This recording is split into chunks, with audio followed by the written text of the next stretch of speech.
지금부터 고전문학과 관련된 내용, 주요 내용을 살펴보는 시간을 갖도록 하겠습니다. 첫 번째로 여러분들이 갖고 있는 프린트물상의 현대문학사 파트를 먼저 펴주시기 바랍니다. 현대문학사 5페이지. 현대문학사 페이지 5페이지 펴주시기 바랍니다. 그렇죠? 자, 여기서 우리 기억할 수 있는 것 중에 하나가 현대문학사.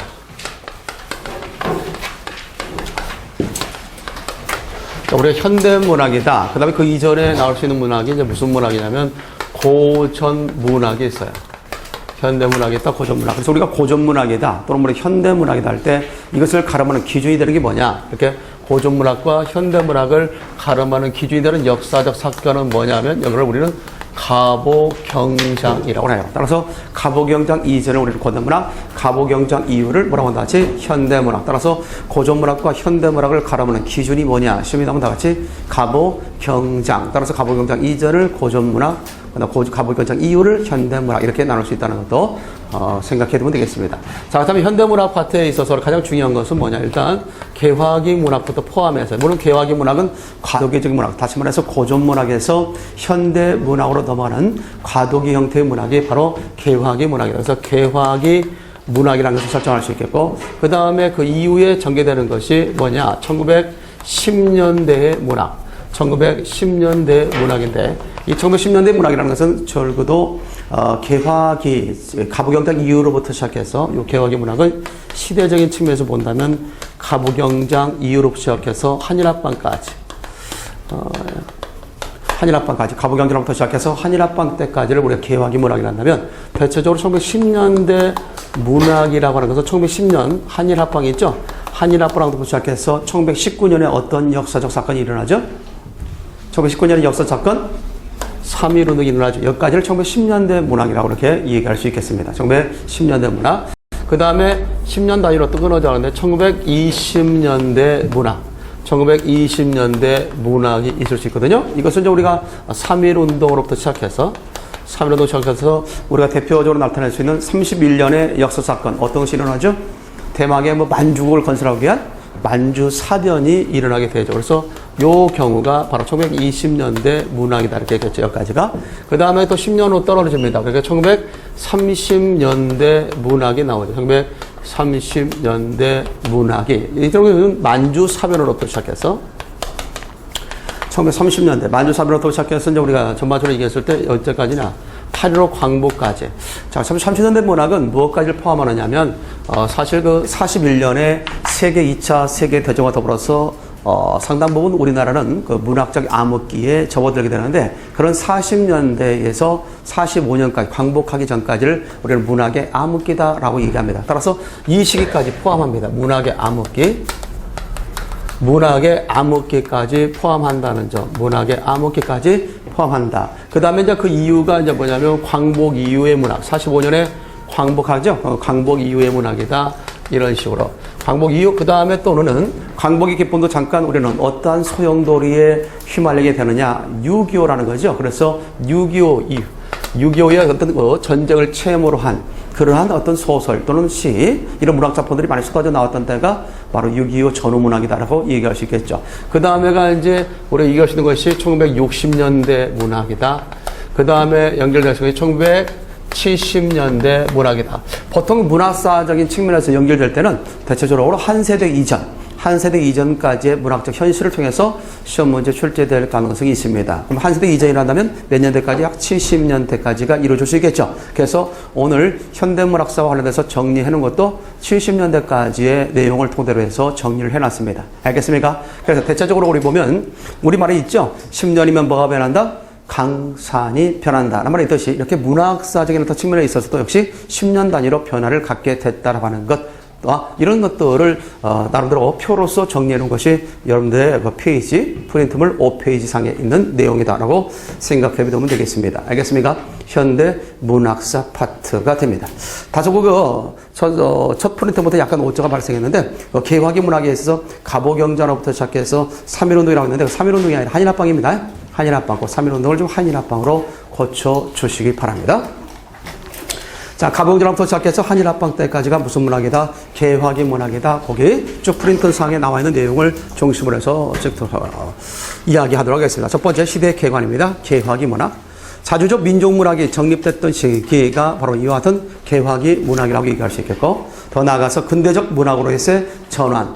아무래도 이제 우리가 근대적 문학, 대체로 우리가 개화기 이전의 문학을 봉건적인 그런 전근대적인 문학이라 한다면 가보경장 이후로부터 우리는 근대적 문학이다. 아무래도 시민의식이 싹트기 시작한 때부터가 우리 근대적인 그런 어떤 문학의 발로다라고 이야기하게 됩니다. 뭐 그런 맥락에서 이 시기가 근대적 문학으로 전환되는 계기가 됐다라고 얘기하는 것이고, 두 번째, 근대적 장르의 등장. 아무래도 이제 우리가 전 근대적 장르에서 이 시기에 오게 되면 소위 근대적 장르가 발생하게 되는데, 대표적인 것 중에 우리가 이해될 수 있는 게 새로운 어떤 자유시라는 어떤 형태가 나온다든지, 알겠어요? 자유시. 이런 어떤 새로운 어떤 형태의 운율을 갖고 있는 그런 어떤 문학적 장르 또는 시, 이런 것들이 언급이 됩니다. 그래서 이 시기가 근대적 문학 장르의 전환이 있었던 시기요, 근대적 장르가 등장했던 시기다라고 얘기할 수 있습니다.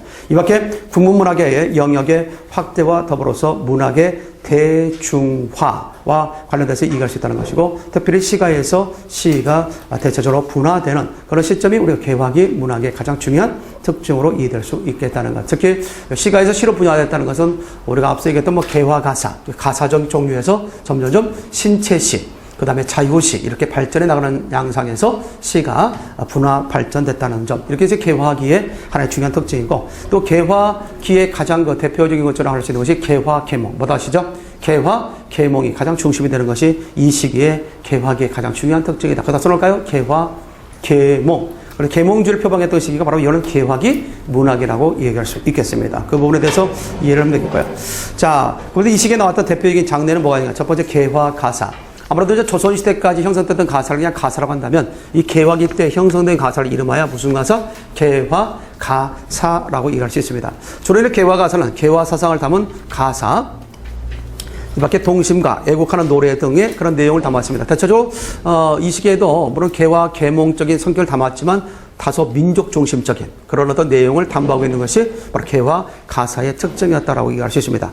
아무래도 이제 본격적으로 어떤 근대적인 내용이 담기 시작한 것은 어디서부터? 창가로부터 시작된다, 이렇게 얘기할 수 있죠. 그래서 순서적으로 알아도 개화 가사부터 뭘로 들어간다 하지? 창가. 이 창가는 다소 서양 찬송가의 영향을 받았다. 그렇다 써놓을까요? 서양 찬송가의 영향받음. 서양 찬송가의 영향을 받았으며, 기존의 율격에서 벗어나서 6호조, 7호조, 8호조 등의 율격의 다양성을 갖게 됐다는 것도 기억이 들어. 따라서 기존의 어떤 정형성, 3, 4, 4, 4조의 정형성에서 벗어나서 6호조, 8호조, 7호조 등의 율격의 다양성을 가지기 시작했던 것은 언제부터? 창가로부터 시작된다. 이 창가는 주로 어디에 영향을 받았다는 점? 서양, 그렇죠. 기독교의 찬송가의 영향을 받았다는 점, 이렇게 아울러 생각해 두면 되겠습니다. 자, 거기 대표적인 작품을 보시면 경부철도가 있죠. 경부철도가가 우리나라 최초의 결국 창가의 어떤 효시, 7호조 창가의 효시로서 경부철도가를 들을 수 있습니다. 이 밖에도 학도가, 한양가 등이 있다. 아직도 살아 있습니다만은 그런 유형의 문제는 살아 있습니다. 물론 지방지나 국가직에서는 덜 나오고 있습니다만은 지방 특채랄지 아니면 소방 특채 또는 공채, 서울시 지방직 등에서는 주로 이런 문제도 나옵니다. 다음 중에서 창가가 아닌 것은, 알겠습니까? 이런 식의 문제도 나올 수도 있겠죠.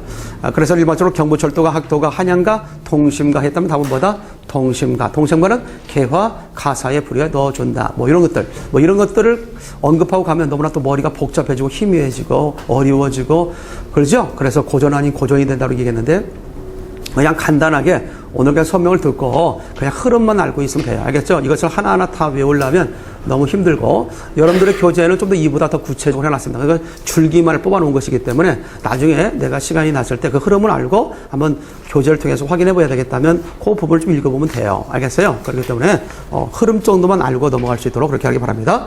자, 이 밖에 이제 순서대로 본다면 신체시가 나와요. 창가와 근대시의 과도기 형태로서 창가와 근대시, 즉 자유시라고 할 수 있죠. 그래서 우리가 순서적으로 본다면 개화 가사로부터 시작해서 뭐가 나오고요? 맞지? 창가가 나오고, 창가로부터 새로운 율격의 시다에서 신체시. 자, 신체시로서 우리가 듣게 된다면 가장 대표적으로 이해될 수 있는 신체시는 최남선의 해에서 소년에게 들어본 적 있습니까? 우리나라 최초의 신체시로서 알아둘 수 있겠죠. 최초는 좀 알아둘까요? 구문학적 의의원에서 최초의 창가, 7호조 창가, 경부철도가 우리나라 최초의 창가로서 이해될 수 있고, 최초의 신체 시로서는 해에게서 소년에게다 이렇게 얘기할 수 있습니다. 자, 이런 신체 시라는 것은 결국 뭐에 있어서 가독 형태냐? 창가와 뭘로 넘어가? 근대시, 자유시라고 할 수 있죠? 자유시라는 것은 우리가 근대시라고 얘기할 수 있습니다. 따라서 이런 자유시로 넘어가는 과도기 형태의 시가 뭐였다는 점? 바로 신체시였다라고 얘기할 수 있겠습니다. 그래서 새로운 어떤 형태의 어떤 율격이나 더 나가서 새로운 어떤 표현적 기법을 갖게 됐던 것이 바로 신체시다라고 얘기할 수 있고요. 기존의 어떤 시가 대체적으로 어떤 의성어나 의태 같은 그런 어떤 형태를 결국 취하지 않는다든가 아니면 정형성을 갖다가 크게 탈피하지 못했는데 바로 신체시로부터 이 정형성을 탈피하기 시작한다든가 아니면 의성어를 갖다가 잘 사용했죠. 따린다, 부신다, 우르릉, 쾅쾅쾅 이런 표현. 그래서 최남선의 해계에서 소년에게가 바로 기존의 어떤 율격이나 기존의 어떤 시적 표현에서 많이 새로운 형태를 도입했다는 점에서 그런 명칭의 신체시를 부여하게 된 겁니다. 알겠죠? 잘 알아두기 바랍니다. 자, 이렇게 해서 우리가 신체시, 창가와 근대시의 과도기 형태며 개화기 시대의 그런 이념을 확산했다. 적어도 우리가 신체시로서 해에게서 소년에게서 가장 중요한 말은 해라는 말, 소년이라는 말이 가장 중요한데 그 해라고 하는 것은 바다죠. 따라서 우리가 삼포 개양 이후에 새로운 문명은 어디 길로 들어왔다? 바닷길로 들어왔다. 그래서 이 해라는 것, 바다라고 하는 것은 새로운 문명에 있어서의 그런 어떤 유입의 하나의 경로였다라고 이야기할 수 있겠습니다. 그리고 밀려오는 파도 있죠? 그 밀려오는 파도는 뭘까요? 바로 근대적인 것이죠. 이 근대적인 것이 결국 와서 따린다, 부신다, 우르릉 쾅쾅 부셔야 할 대상은 뭐냐면 바로 봉건적인 전근대적인 어떤 관습이나 어떤 관례나 이런 것들이 되겠죠. 그래서 와서 좀 그런 것들을 다 때려 부시고 개화가 됐으면, 알겠습니까? 이런 것들을 갖다 소망했던 작품 가운데 하나가 뭐예요? 다 같이 최남선의 해에게서 소년에게라는 작품이다 이렇게 볼 수 있겠고, 그 세력의 주체는 누가 하게 되겠다? 그 개혁의 주체가 될 수 있는 게 소년, 바로 청년들이죠. 젊은 사람들, 청년들에게 결국 고하고 있는 거 아니겠습니까? 따라서 해에게서 소년에게라는 최남선의 작품, 우리가 최초에 보라는 그 신체시라는 것도 기억을 좀 해두기 바랍니다. 내 말 알겠죠? 나름대로 정리를 잘 해놨죠? 자, 소설 관련돼서 얘기할 수 있습니다. 신소설. 자, 이 시기에 또 새로 나오는 우리 소설적 장르로서는 신소설이 있습니다. 사실 신소설이라는 명칭은 새로운 형태의 소설이다. 무슨 소설? 새로운 형태의 소설이다 해서 신소설이라고 명명했고요. 특히 신소설은 우리나라가 처음으로 명명한 것이 아니라 이미 중국에서, 이미 일본에서 그런 명칭으로서 부여됐던 것을 우리가 그대로 따와서 신소설이라고 했다는 것도 기억해둬라. 그렇다 보니까 이 신소설이라고 하는 것은 무엇과 무엇의 그런 과도기 형태냐라고 한다면, 이것도 우리가 정리해둔다면, 과거에 이제 우리가 가보경장 이전의 소설, 고소설이라고 했죠? 고소설입니다. 그 고소설과 현대소설을, 고소설과 현대소설을 매개하는 그런 역할을 했던 것이 바로 뭐다는 점, 신소설이다. 이렇게 얘기할 수 있죠. 따라서 고소설과 현대소설을 갖다 매개하는 것, 고소설과 현대소설을 매개하는 것이 뭐다는 점, 신소설이다. 특별히 이런 고소설과 관련돼서 얘기했을 때, 그렇다면 왜 신소설이 고소설과 현대소설을 매개하느냐?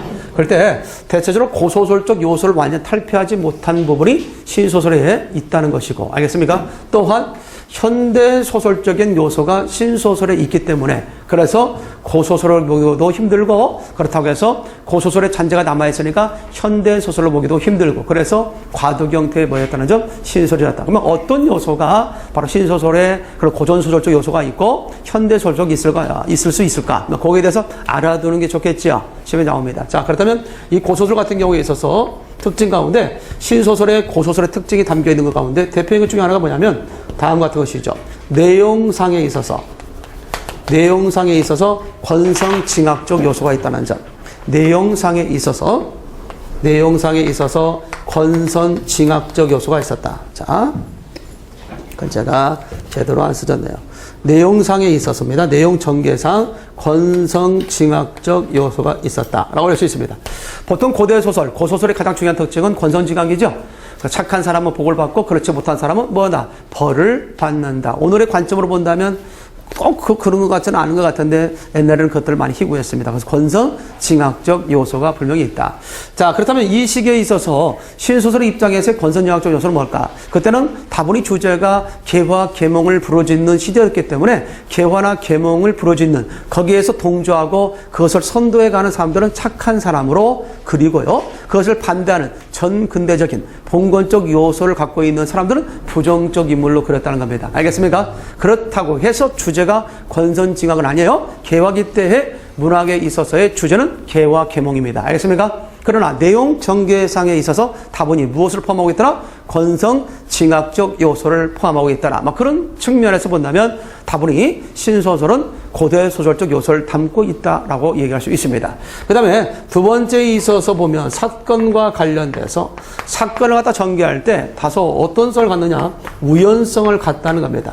자, 물에서 툭 떨어져서 이제 자살하려고 했는데 우연히 지나가는 사람에 의해서 구조를 받는다든가, 알겠습니까? 또 어디 가다가 또 우연히 어떤 조력자를 만난다든가, 이런 것들은 다분히 고소설에서 있었던 그런 요소가 있더라는 얘기입니다.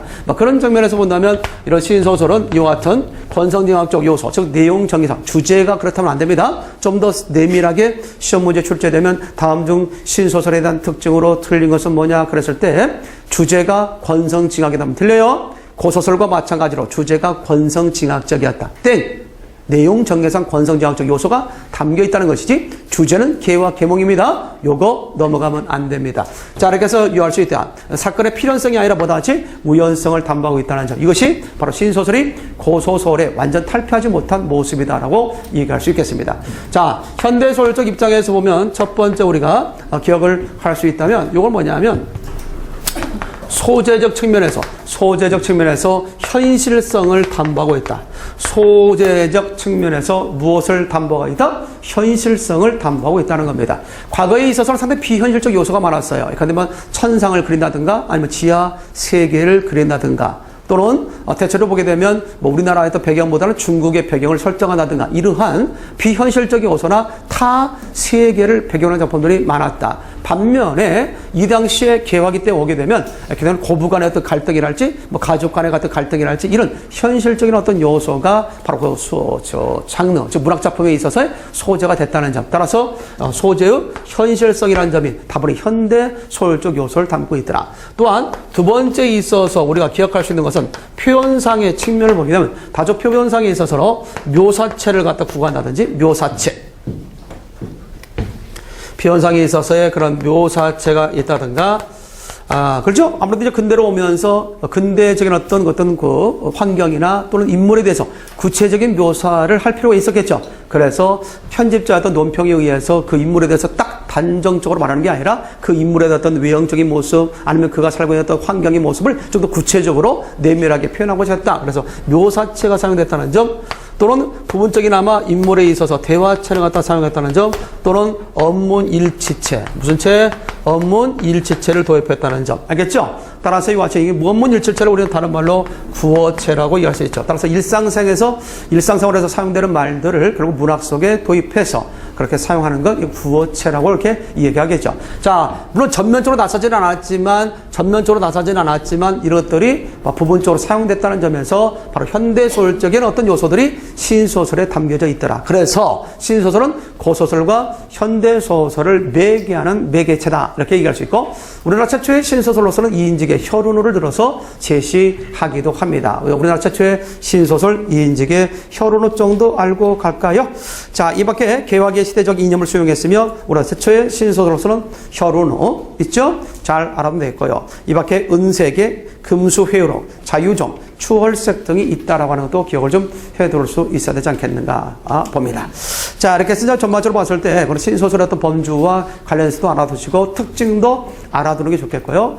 다시 한번 강조하면 우리나라 최초의 신소설로서는 이인직의 혈운호 정도가 있다라고 하는 것.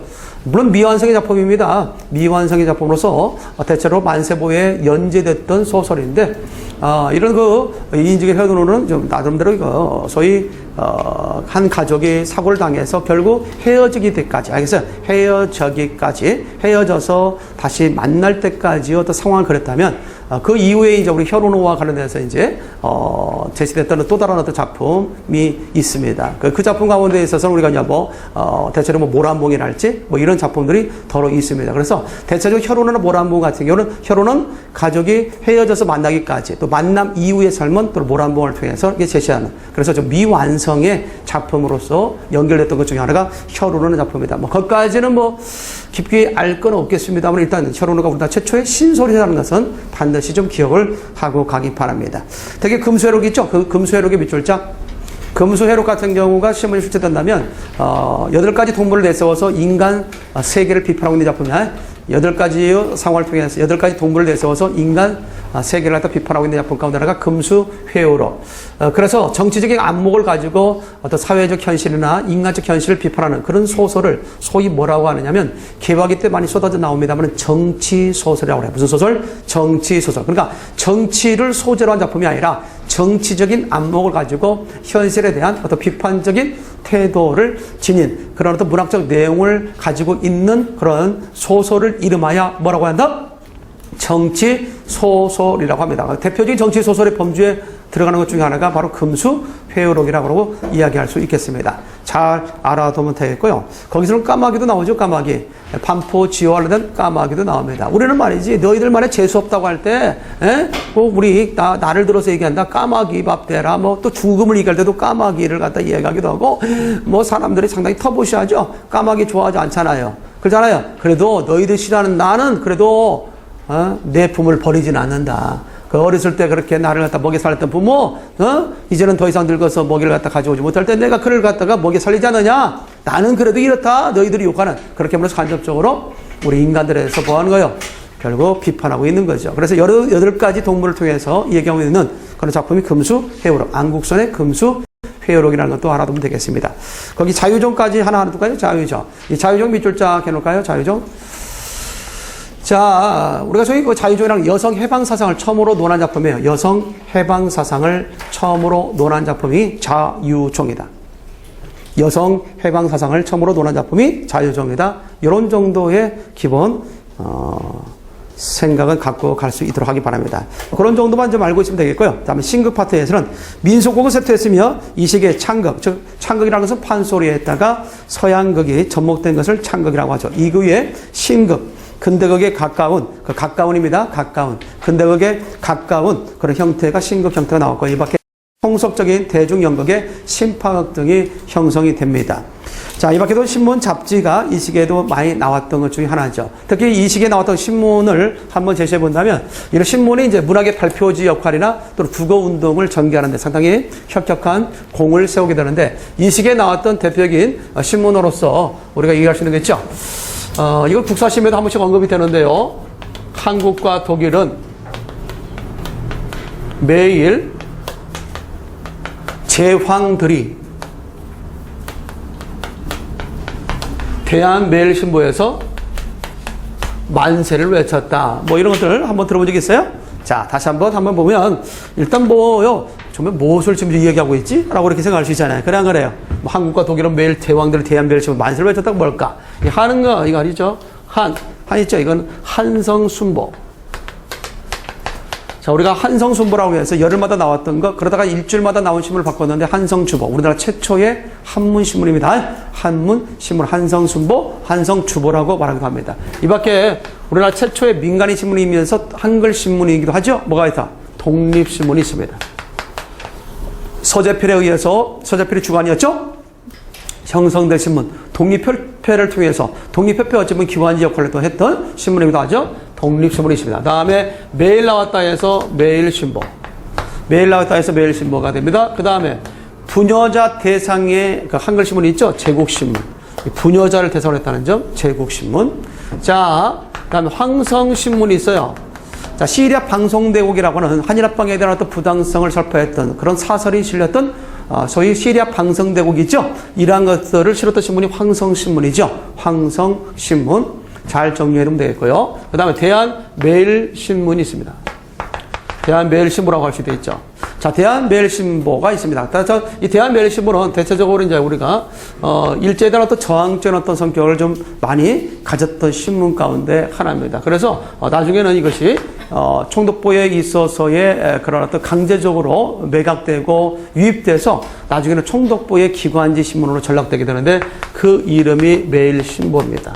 그 매일신보를 통해서 연재됐던 소설 가운데 하나가 이광수의 무정이에요. 알겠어요? 이광수의 무정이 1917년부터 이 신문을 통해서 연재돼서 오히려 그 신문에 대한 중요성보다는 오늘도 그러잖아요. 오늘도 그 신문에 대한 어떤 발매 부수랄지 많은 구독자를 갖다 형성하기 위해서 유명 작가들의 작품을 그 속에 연재하는 경우 있어 없어요? 있죠? 그러듯이 아마 그 당시에도 이광수의 무정이 그렇게 연재됐고요. 얼마나 잘 그게 인기가 있었으면 이 이광수의 무정이라는 소설 때문에 그 신문이 매절되어지는 그런 일까지도 벌어졌다고 해요. 엄청나죠? 그 당시.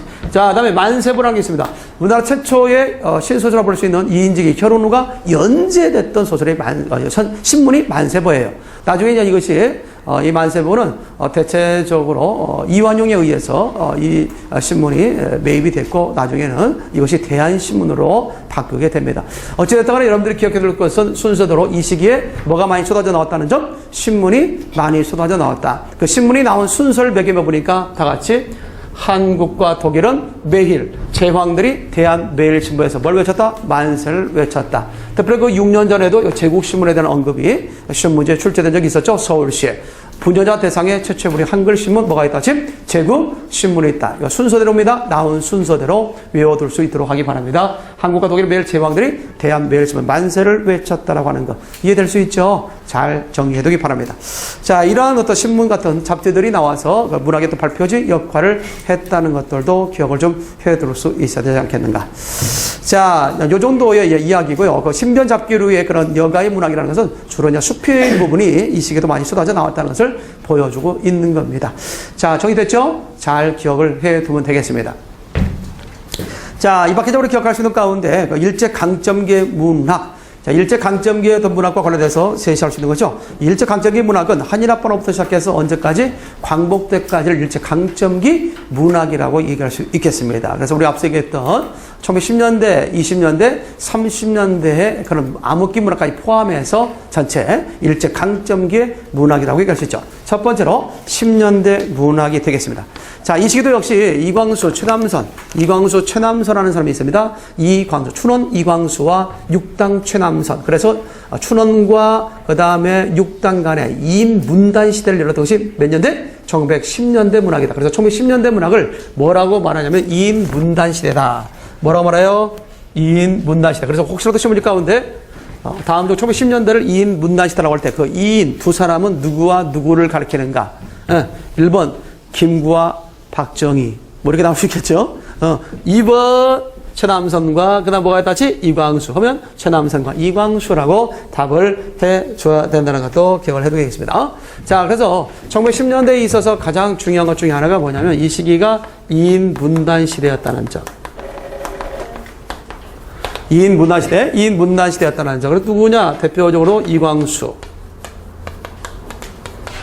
있다든가 그 다음에 최남선이 있다든가. 그래서 이인문단 시대를 열었다는 것도 기억을 해둬라.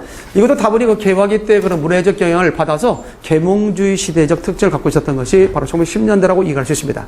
또한 이 시기에 있어서 서구 문화사적 입대는 서구 문화사적으로서 이 시기에 입대해서 상징주의. 그래서 우리나라의 서구 문화사적 가운데 가장 먼저 소개된 문화사적은 상징주의입니다. 상징주의는 그 당시 그 1918년에 태서문해신보라는 문해지를 통해서 이런 상징주의가 소개됐다라고 하는 거 기억을 해두면 되겠어요. 태서문해신보의 가장 대표인 사람으로서는 뭐 장두철이랄지, 그 다음 김억, 황석우 같은 사람. 이런 사람들이 태서문해신보를 통해서 서구 상징시를 번역 소개했고, 그래서 우리나라 최초로 서구의 문해사적 가운데 우리나라 처음으로 소개된 문해사조는 상징주의가 됐다라고 얘기할 수 있겠습니다. 알겠죠? 잘 알아두기 바랍니다. 자, 이박기적으로 기억할 수 있는 가운데 그다음에 20년대에 있어서 봅시다. 근대 문학이 정립됐으면 문해사조와 동인지가 활성됐다 있죠? 1920년대로 오면서 3.1운동이라는 것이 상당히 큰 변화를 갖게 되죠. 아무래도 3.1운동을 통해서 한일합방 이후에 살벌하게 우리나라를 갖다 통치했던 일본으로서는 3.1운동이 일어나자 적이 놀랄 수밖에 없었다. 그래서 식민정책을 다소 수정해서 다소 표현의 자유를 주게 됐던 시기가 언제다? 20년대. 그래서 20년대는 해외로 많이 빠져나왔던 사람들이 속속 국내 여건이 좋아지니까 들어오게 됩니다. 들어올 때 그냥 들어온 것이 아니라 해외에 나가 있을 때 경험했던 새로운 어떤 문화적 경향을 갖고 들어왔겠죠. 그래서 한꺼번에 1920년대에는 뭐 낭만주의랄지, 그 다음에 사실주의, 사실주의, 그런 자연주의, 이런 문해사조들이 한꺼번에 들어오게 되죠. 낭만주의, 사실주의, 자연주의, 이런 문해사조 한꺼번에 들어왔고, 주로 낭만주의는 시에 영향을 줬고, 사실주의나 자연주의 같은 경우는 주로 소설에 영향을 줬다는 점. 정리됐죠? 이렇게 해서 사실주의나 자연주의로 소설에 영향을 줬고, 낭만주의로 주로 시에 영향을 줬다. 그러나 우리 민족적 현실은 참모당이 이 시기에 있어서 암담하고 그런 우울했던, 그러면서도 당시에 우리 현실은 일제의 침략 속에서 상당히 비참했다는 것, 이런 것들이 주를 이뤘던 것이 몇 년대? 20년대의 그런 문학적 내용의 특징이었다라고 이해할 수 있습니다. 이 밖에도 이 시기에 많은 어떤 동인지들이 형성이 됐는데, 이것을 우리가 기억한다면 과거에 상당히 심히 잘 나왔던 부분이죠. 이런 식으로 외울 수 있습니다. 창계패장, 백금요를 영조가, 창계패장 백금요를 영조가 해로 불러 삼천리에 공론화됐다. 뭐 이런 노래가 있어요. 삼천리에 공론화됐다. 이것이 1920년대 동인지미 잡지 순서다. 뭐 이런 식의 노래입니다. 상당히 곡조는 상당히 좀 처량하고 약간 슬픈 느낌을 주는 그런 것들을 갖고 있죠. 자, 그러면 이게 뭐냐면, 창은 창조, 개는 개벽이다, 패는 패허다, 장은 장미천이다. 장미천 있죠? 장미천. 백은 뭐가 되겠어요? 백조다. 그러면 금성, 그렇죠? 금성. 영은 영대. 조는 조선문다. 잘 들어야 됩니다. 오늘 시간 귀중한 시간입니다. 해문학입니다. 그 다음에 삼천리, 그 다음에 문해 공론이 있어요. 이러한 동인지와 잡지, 동인지라는 것은 같은 문해적 경향을 같이 하는 사람들끼리 자기들의 작품을 발표할 수 있는 지면을 이렇게 때 동인지라고 그래요. 알겠어요? 그냥 끼리끼리죠? 그래서 좀 더 나쁜 말로 한다면 이 동인지 시대를 패거리 문단 시대다라고 이야기하기도 합니다. 어찌됐든 간에 우리가 기억할 수 있는 것은 뭐냐면, 당시에 나왔던 동인지 잡지를 순서대로 매김해 보니까 다 같이 시작. 창조 있죠? 그 다음에 개벽, 그 다음에 뭐가 있다치? 폐허, 장미천, 백조, 금성, 영대, 그 다음에 조선문단, 그 다음에 해외 문화, 삼천리, 문해공론까지 순서대로 매김할 필요가 있겠고, 앞자만 따서 창계패장, 백금요를 영조가 해로 불러 삼천리에 공론화됐다. 이것이 1920년대 동인지미 잡지 순서다. 자, 내가 지어할 테니까 한번 불러볼까? 시작. 자, 기억해두기 바랍니다. 자, 그리고 아까도 얘기했죠. 뭐 한국과 독일은 매일 제왕들이 대한 매를 치면서 만세를 외쳤다. 이것도 역시 연상을 통해서 외우면 아주 오래 갑니다. 자, 왜 옛날에 이런 것들이 잘 나왔느냐면, 시험 문제 가운데 1920년대에 나왔던 동인지, 물론 1920년대만 나온 게 아니에요. 1910년대에는 내가 써주지 않았지만, 10년대 같은 경우에서 뭐 소년이랄지, 뭐 청춘이랄지, 유심이랄지, 뭐 태서문의 신부랄지, 이러한 그런 어떤 잡지들도 나오게 됩니다. 그리고 20년대에 이런 것들이 나와요. 그러다 보니까 시험 문제 어떻게 나와요? 20년대에 나왔던 동인지나 잡지가 아닌 것은, 또는 다음 제시된 보기 가운데 제시된 동인지 및 잡지 가운데 나온 순서대로 매김하시오. 이런 것들은 어디서 잘 나왔느냐면 서울시에서 잘 나왔던 유형 가운데 하나가 됩니다. 무슨 말이겠어요? 물론 그런 것들이 최근에 와서는 서울시마저도 공개가 된 이후에 좀 더 객관성 있는, 좀 더 엄선된 문제를 제시하기 때문에 그런 지역적인 문제를 좀 덜 내는 경우도 있습니다만은, 그러나 특히 소방지를 준비하시는 분들은 말이죠, 그런 것까지도 다 아울러 알아둬야 되는 그런 상황입니다. 아직까지는 전 근대적인 어떤 문제의 기법에서 벗어나지 못한 것이 소방공채나 특채이기 때문에 그렇습니다. 알겠어요? 잘 알아둬야 돼요. 특히 그 부분도. 자, 이렇게 해서 이제 우리가 이해할 수 있습니다. 정리됐죠? 자, 다시 한번 마지막 서원하니까 노래 한번 시작. 창계패장 백금요를 영조. 우리 여기서 왜 웃기만 하고 있어요? 불러라니까. 창계패장 백금요를 영조가 해로 불러 삼천리에 공론화됐다. 이것이 중요합니다. 이것이. 그 뒤에 가서 이것이 1910년대 땡! 몇 년대? 20년대. 내가 아주 좀 어두웠던 역사의 문제를 한번 제가 여러분들 제시해 보면 이렇게 해놨잖아요. 근데 사실 창조는 19년에 나왔거든요. 그러니까 뭐냐면 어떤 문제 나온 줄 아냐? 참 아주 그 출제자가 지금도 살아있는지 모르겠어요. 다음 중 20년대에 나온 동인지미 잡지가 아닌 것은 1번 창조, 2번 폐허, 3번 금성, 4번 해외문화. 몇 번? 그때 창조. 그게 왜냐 그랬더니 19년에 나왔으니까. 19년에 나와서 20년대까지 연결됐기 때문에 우리 보통 통탈해서 우리가 20년대로 넣어주거든요. 그런데도 불구하고 20년대에 안 나왔다는 거야. 20년. 19년에 나왔다고. 이런 식의 문제까지 과거. 지금은 그런 문제 나오면 이제 몰매를 맞아야 되는 상황이 되지 않겠습니까? 그래서 창조는 19년, 개벽은 20년, 폐허 20년, 장미촌 21년, 최초의 시 전문동인지 22년, 금성 23년, 영대 24년, 김소월이 관여했던 문해지. 알겠죠? 김소월이 관여했던 문해지. 정의할 수 있겠습니까? 그런데 우리가 잘 알고 있는 김소월의 출세작이라고 얘기할 수 있는 진달래꽃은 여기 개벽을 통해서 발표됐어요. 그래서 옛날에 교실 가운데 지엽적으로 진달래꽃을 실어놓고 이 작품에 대한 설명으로 잘못된 것은 뭐냐? 이 작품은 김소월의 출세작으로서 영대를 통해서 발표된 때 개벽을 얼마나 웃긴 문제예요. 그래 안 그래요? 거기까지 아는 게 지식이었다는 거죠. 과거에. 자, 너무나 뭐 지금까지 지방직, 국가직은 거기까지는 안 나옵니다. 지방직과 국가직만 준비하는 학생들은 너무 긴장할 필요는 없습니다. 자, 이 밖에 우리 기억할 수 있는 가운데 뭐냐면, 여기 있죠? 금성, 그 다음에 영대, 조선문단. 이 조선문단은 민족주의를 표방했으며, 개벽은 약간 사회주의죠. 그리고 진보. 여가 진보적인 성향이라면 여기는 보수적 성향이야. 그래서 진보와 보수는 항상 사회적인 측면에 있어서 그런 갈등하면서도 조정해 나가죠. 그래서 그 당시에 있어서 대립했던 성격, 개벽과 뭐가 있다? 조선문단이 있다는 거. 알겠죠? 이런 개벽과 조선문단이 서로 대립하니까 이걸 절충했던 것이 문해공로이라고 하는 거. 알겠죠? 문해공로. 이 문해공로의 가장 대표인 사람은 양주동 같은 사람이고, 그 양주동이라네. 염상석 같은 사람이었고, 그 염상석, 물론 양주동도 들어갈 수 있습니다만, 염상석 같은 사람은 그런 어떤 절충적 표방에서 쓴 작품이 있어요. 그 절충론을 표방했던, 즉, 급진적인 것과 결국 그렇지 못한 보수적인 것들에 있어서의 갈등적 양상을 잘 형성화시킨 작품 가운데 하나가 뭐요? 염상섭의 3대 아니야? 세대 간의 갈등 양상 다뤘죠? 거기에 중간적인 입장이 누구예요? 그 주인공이 바로 그 아들이잖아요. 아들. 손자이자 아들. 있어 없어요? 염상섭의 3대 다 알죠? 염상섭의 3대는 조실가입니까? 윤실가입니까? 조실가가 나오는 것이 3대고 윤실가가 나오는 것이 태평천하죠? 그렇게 해서 잘 알아둬야 되겠죠. 그래서 대체적으로 그 당시에 있어서도 우리가 말하는 덕기 있죠? 저 덕기. 그 바로 덕기가 바로 그 당시에 현실 속에서 가장 바람직한 인물용으로서 주인공으로 내세우고 있다. 절충한 거죠.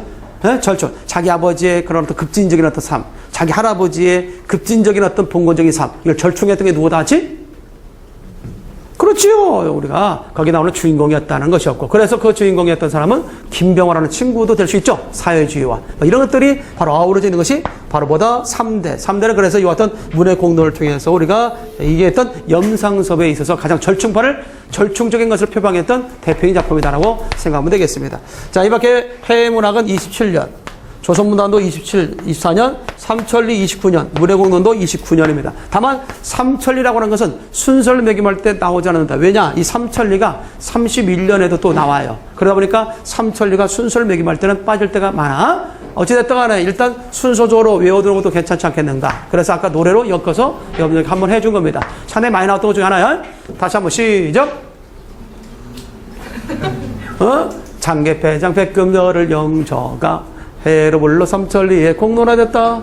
이것이 1920년대 동인지미 잡지 순서다. 이해됐어요?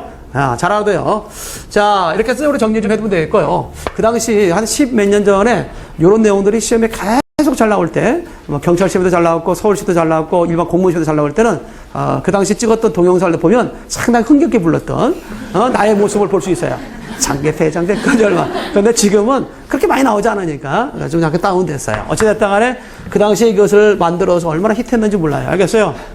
시험마다 나왔으니까, 시험마다. 우리나라 최초의 시 전문지는 뭐예요? 장미초, 순수 동인지, 창조, 막 이런 것까지 다 나와서 대립했던 거, 개벽, 조선문단, 막 이런 것들 얼마나 나오는지 몰라요. 어찌됐든 간에 이런 것이 있었다는 것만 일단 알고 갈 수 있도록 하기 바랍니다. 이 밖에도 이제 우리가 기억할 수 있는 20년대에 계속해서 봅니다. 자, 신경파. 이때 가장 중요한 건 미술자, 신경파. 이 시기에 신경파가 나옵니다. 신경파. 자, 신경파 또는 그 이전에 경향파라고 하죠. 경향파 또는 신경파 또는 카프파 이런 식으로 변환되면서 당시에 이런 소위 그 경향파 문학이 형성되고 발전됐던 시기가 20년대다라고 얘기할 수 있습니다. 그래서 명칭상에 있어서 보게 되면 제일 처음에 20년대에 있어서는 뭐 경향파, 20년대에 있어서 경향파가 있다. 그다음 바꿔서 신경향파, 그 다음에 나중에 카프로 바뀌게 되죠. 코리안 아스트리안 플로트리아 페더레이션이라고 해서 조선예술가 무산자 동맹이라는 것이죠. 신경향파는 너희들이 아마추어라면 우리는 프로다 해서 이 신경향파를 달리 프로 문학파라고 이야기하기도 합니다. 어쨌든 이런 명칭의 변경을 통해서 점점 이들은 계급주의에 의한 반로로 인해서 형성된 것이어서 당시의 일제에 대한 저항주의로 점점점 정치적 색채를 갖게 돼요. 그러다 보니까 이들에 대해서 상당히 위험 인물로 결국 뭡니까? 낙인을 찍은 일본으로서는 만주 사변을 일으킨 이후에 그런 어떤 한반도의 안정화 정책을 위해서 병참기지로서의 역할을 충실하게 하기 위해서 이런 불순한, 어찌 보면 그 당시에 일본의 입장에서 상당히 불순하죠. 적색분자가 될 수 있겠죠. 이런 애들을 색출하고 검거하고 또한 죽이까지 합니다. 그래서 31년에 1차 검거, 34년에 2차 검거, 그렇게 해서 완전 뿌리 뽑아서 35년에 더 이상 견딜 수 없었던 이런 경향파 문학은 해체하게 됩니다. 알겠어요? 그래서 오히려 30년대는 너무나 일제에 대한 억압이 심했기 때문에 이런 경향파가 내놓고 활동했던 시기다 아니다? 아니다. 그러므로 이런 적어도 경향파의 활동 시기는 몇 년대? 20년대. 1930년대는 오히려 쇠퇴와 소멸기. 이해할 수 있겠습니까? 그런 점에서 우리가 생각해 두면 되겠다. 쇠퇴와 소멸기. 이해됐어요? 잘 알아두기 바랍니다. 자, 그래서 경향파가 운성했던 것은 20년대 특징이라는 것도 기억해 두라. 다음에 30년대 순수문학 시대. 이 시기는 시문학파 중심의 순수문학 시대. 시문학파 중심의 순수문학 시대가 열렸으며 문학의 한층 더 양적, 질적 성장을 가졌던 시기가 30년대다 얘기할 수 있어. 그래서 우리나라의 그런 현대문학사적 측면에서 가장 본격적인 현대문학의 출발점은 어디냐? 시험 문제 출제되면 30년대. 그래서 30년대부터는 어떤 말을 갖다 붙여도 손색이 없느냐? 본격적인 현대문학의 출발기. 본격적인 현대문학의 출발기. 이 본격이라는 말을 붙여도 손색이 없었던 시기가 30년대라고 볼 수 있습니다. 자, 시부분에 있어서 1910년대는 근대시의 모델이 정립됐다라고 하는 거 잘 정리해 두시고, 그 당시에 대표적으로 이제 자유시죠. 1919년 창조를 통해서 발표됐던 주요안에 1번 물놀이, 2번 불놀이, 3번 탁구놀이, 4번 공놀이. 몇 번? 불놀이죠. 주요안에 불놀이라는 작품. 내가 지금 무슨 말 하고 있는지 지금 뜬금없는 자. 주요안에 불놀이가 우리나라 최초의 뭘로서? 자유시로서 의미를 두고 있다. 창조 창간을 통해서 발표됐던 작품이죠. 거기 나왔잖아요. 자, 이 밖에 1920년대는 감상적 낭만주의의 시가 나왔고, 이 시기에도 역시 전통을 계승하자는 측면에서 김소월, 특히 한해정서 있죠? 한해정서. 이런 한해정서를 결국은 계승하고 있던 작품이 또 김소월 같은 사람이 있습니다. 또한 이 시기에 서구문에서죠. 낭만주의, 사실주의, 자연주의가 한꺼번에 들어옴에 따라서 이제 그 당시에 많은 문인들이 어떻게 돼요? 너도 나도 이런 근대적인 것, 서구 문화사조를 받아들이려고 노력했겠죠. 그러다 보니까 우리 어떤 전통 문학적인 어떤 성질들이 상당히 많이 퇴색해버리는 그런 위기의식의 발동에 의해서 시조 부운동이라는 거예요. 알겠어요? 그래서 그 당시에 20년대 가장 중요한 특징 가운데 하나가 전통 문학 계승운동. 뭐가 있다 시죠? 전통문학 계승운동이 일어나는데, 그 전통문학 계승운동이 바로 뭐냐면 이런 서구 문화사조의 그런 일변도의 문화적 경향에 대한 하나의 뭡니까? 비판과 거기에다 어떤 우려를 통해서 형성된 걸 볼 수 있습니다. 그것이 바로 뭐냐면 전통문학 계승운동이다. 전통문학 계승운동이다라고 얘기할 수 있습니다. 이 전통문학 계승운동은 그래서 뭐냐? 이 전통문학 계승운동이 있죠? 전통문학 계승운동은 대체적으로 이 시기는 민요시 운동이 일어났고, 김억, 김소를 중심으로 민요시 운동. 김억이다, 그 다음에 김소리다, 이런 사람을 중심으로 해서 결국 전통문학 계승운동이 일어났다는 것이고, 그 다음에 우리가 기억할 수 있는 가운데 하나는 뭐냐면 시조부흥운동. 시조부흥운동이 있죠. 이 시기에 시조부흥운동에 있어서 대표적인 주자가 누구냐? 최남성 같은 사람. 그래서 당시 고시조를 갖다 모아놓은 시조 유출할지 최초의 개인 창작 시조별로 할 수 있는 108번뇌 같은 것을 씀으로써 시조부흥운동이 한층 더 힘을 갖다 쏟았던 사람이 누구다? 최남성 이런 사람도 있습니다. 따라서 이런 전통문학 계승운동은 뭐에 대한 반발로? 서구 문화사조 일변도의 문화적인 경향에 대한 비판적 차원에서 우리의 전통문학에 있어서의 상실에 대한 위기를 갖다가 결국 예견하고 또는 그것에 대한 우려로서 전통문화 개성운동이 일어났다. 몇 년대? 20년대. 그런 정도로 우리가 기억을 해둘 수 있어야겠다. 자, 이 밖에 30년대에 우리가 신문학파 있죠? 김영랑, 박영철을 중심으로 한 순수시 운동이 일어났고, 이 밖에 모더니즘, 김광균, 그 다음에 이상 같은 사람이 모더니즘이다. 주지. 모더니즘은 저도 우리나라에서는 주지라고 해. 주지주의. 모더니즘 또는 주지주의라고 얘기합니다.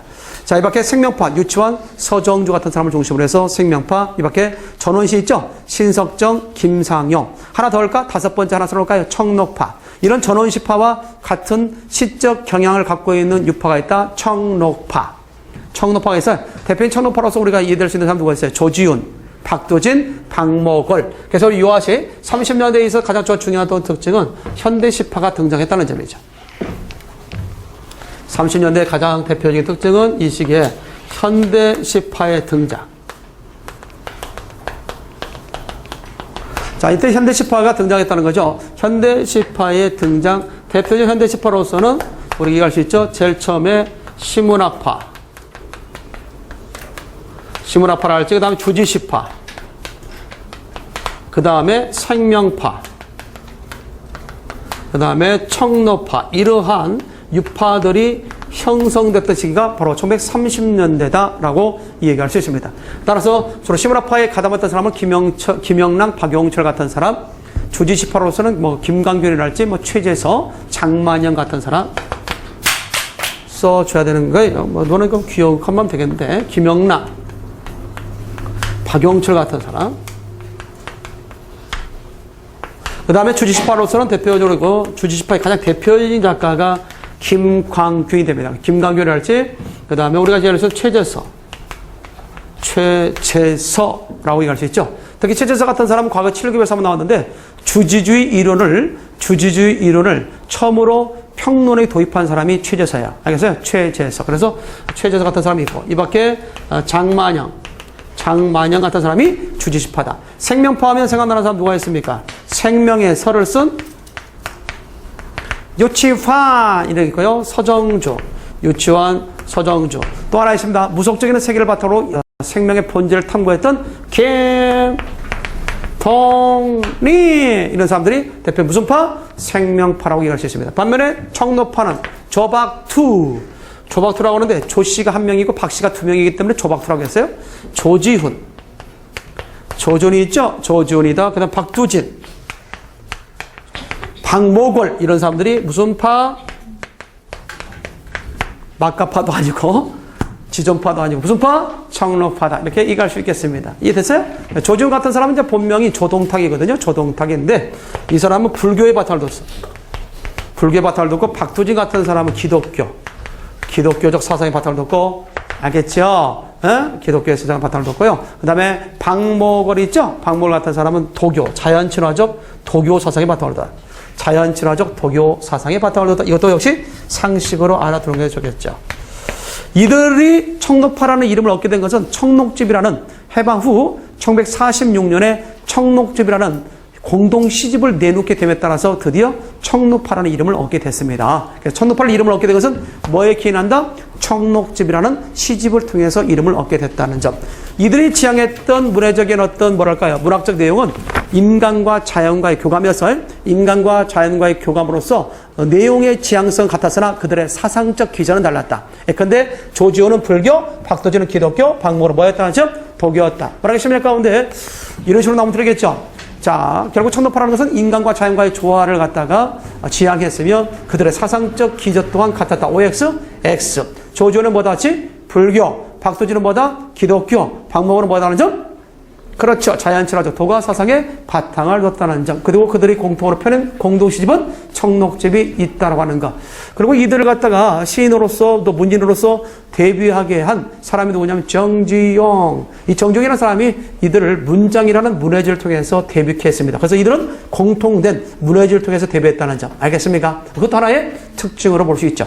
뭐 이런까지 다 알려면 뭐 사실 또 복잡해지는데, 일단 1930년대에 있어서 현대시파가 등장했다는 점. 순서대로 매겨볼까요? 자, 순서 시죠. 시문학파, 주지시파, 생명파, 청록파. 특히 주지시파는 시각적 이미지를 중시했으며 도시 문명에 대한 관심과 그 비판적인 요소를 가졌던 것이 누구다? 주지시파. 하나쯤 알아둬요.